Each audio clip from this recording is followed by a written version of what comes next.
నమస్తే. నా వీడియోలు ఆదరిస్తున్న ప్రేక్షకులందరికీ కూడా ధన్యవాదాలు.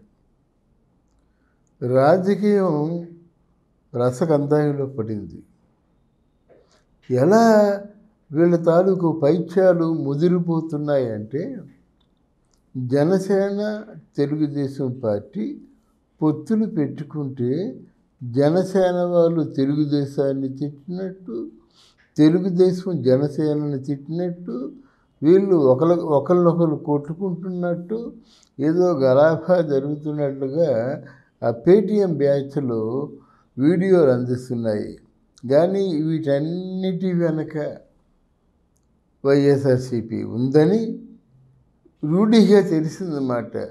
ఎందుకంటే అర్థం లేని మాటలు ఏంటంటే, వాళ్ళు చక్కగా ఉన్నారు, కలిశారు, వారి లక్ష్యం ఒకటే, ప్రజాస్వామ్య పరిరక్షణ కోసం మేము కలుస్తున్నామని చెప్పారు. మరి మీకెందుకు ఈ దుగ్ధ? తప్పు కదా. అది జనసేన పార్టీకి 24 ఎంపీ సీట్లు 3 మీరెవరండి అడగడానికి? మీ పార్టీని గెలిపించుకోండి, ఎన్ని సీట్లు గెలిపించుకుంటారో అన్ని సీట్లు గెలిపించుకోండి, అది చెప్తున్నారు కదా, మళ్ళీ కొత్తగా ప్రశ్నిస్తారేంటి? అయితే జనసేన పార్టీలో నేను చెప్పాను చాలా సందర్భాల్లో, మీరు గొప్పలు పోవద్దు, ఎక్కువ సీట్లు అడగొద్దు, మీరు గెలవగలిగిన సీట్లు మాత్రమే అడగండి అని పదే చెప్పాను నేను.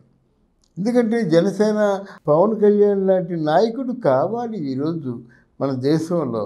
ఎందుకంటే చాలా ఆదర్శవంతమైన నాయకుడు అవుతాడు ఆయన కాపాడుకోవడం కోసం చెప్పానమాట.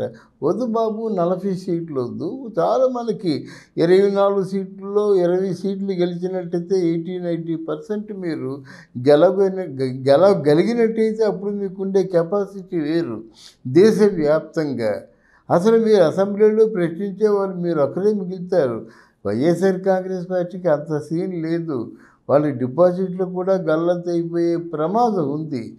అంటే ఇక్కడ ప్రధాన ప్రతిపక్షం రేపు షర్మిల అయినా అవ్వచ్చు.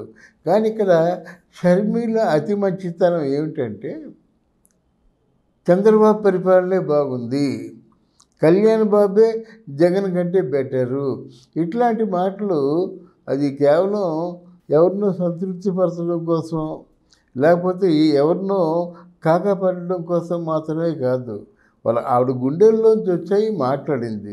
రేపు పొద్దున్న జగన్ తాలూకు ఆ కోపానికి గురై తీరుతుంది ఆవిడ. దానికి కూడా లెక్క చేయకుండా ఈరోజు చంద్రబాబు పరిపాలన నయం, కళ్యాణ్ బాబే న్యాయం చేయగలుగుతాడని చెప్పడం మాత్రం నిజాయితీ గల నాయకురాలుగా పేరు తెచ్చుకుంటుంది. రేపు ఏదైనా ప్రధాన ప్రతిపక్షం అయితే చంద్రబాబుకి, పవన్ కళ్యాణ్కి ప్రధాన ప్రతిపక్షంగా ఉండగలిగేది షర్మిల మాత్రమే.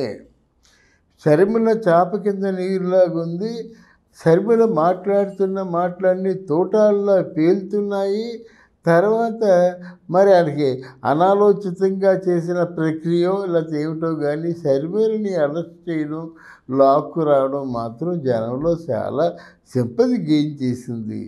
మనకంటే మనకి వాడుకలో లేనిది, మన నోళ్ళల్లో నానకంట ఉండేది ఏంటంటే, కాంగ్రెస్ పార్టీకి ఓటు బ్యాంకు లేదని చాలామంది ఈవెన్ మేధావులు కూడా చెప్తున్నారు.